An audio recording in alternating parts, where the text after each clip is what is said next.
lawyer who gained fame when he was part of the shot heard round the world that shot, being this camera shot where he and his wife defended themselves and their home from the violent mob who had just terrorized his St. Louis suburb. Mark McCloskey. Ironically or not, Cori Bush was one of those violent protesters who broke into the McCloskey property, and now she's a U.S. Congresswoman. Here she is just this week celebrating with her fellow squad person, Alexandria Ocasio-Cortez. Remember, the squad camped out on the Capitol Hill steps demanding President Biden extend the eviction moratorium. They got their progressive wish, and therefore, the victory dance. Celebrating pushing America closer to their socialist utopia inspired the dance. Representative Bush has been a vocal defund the police activist, but Ms. Bush is a total hypocrite. Turns out, Representative Bush just dropped a cool $70 grand on private security in the last couple of months. Campaign records show that you spent roughly $70,000 on private security, and some critics say that move is hypocritical. What's your response to those critics? They would rather I die? You would rather me die? Is that what you want to see? You want to see me die? What's that? What? That's $70,000, folks, for private security. That's a ton of money, and just for a few months. Must be nice. Maybe she's got a good reason for dropping all that taxpayer dough, your money, on her private security detail. I have private security because my body is worth being on this planet right now. Oh, I get it. Your body is important to you. Guess what? The rest of us think the same thing. Our bodies are important to us, too. By the way, I did the math. If everyone in America got your private security detail, Ms. Bush, it would cost $23 trillion per year. But doesn't Cori Bush think $70K is a lot of money?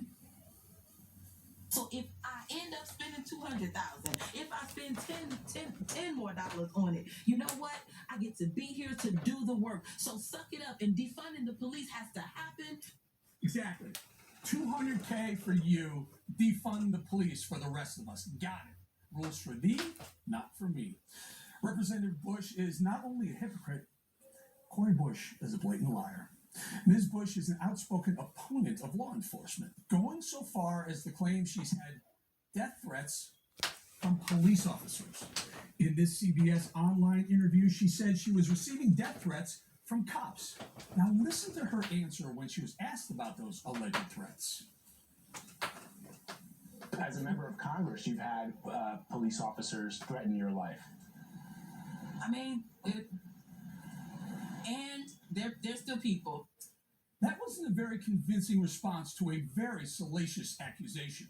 Maybe she needed a second chance to answer the question. Thankfully, the host did what most mainstream media people refuse to do when it's the Democrats making wild accusations. He actually followed up.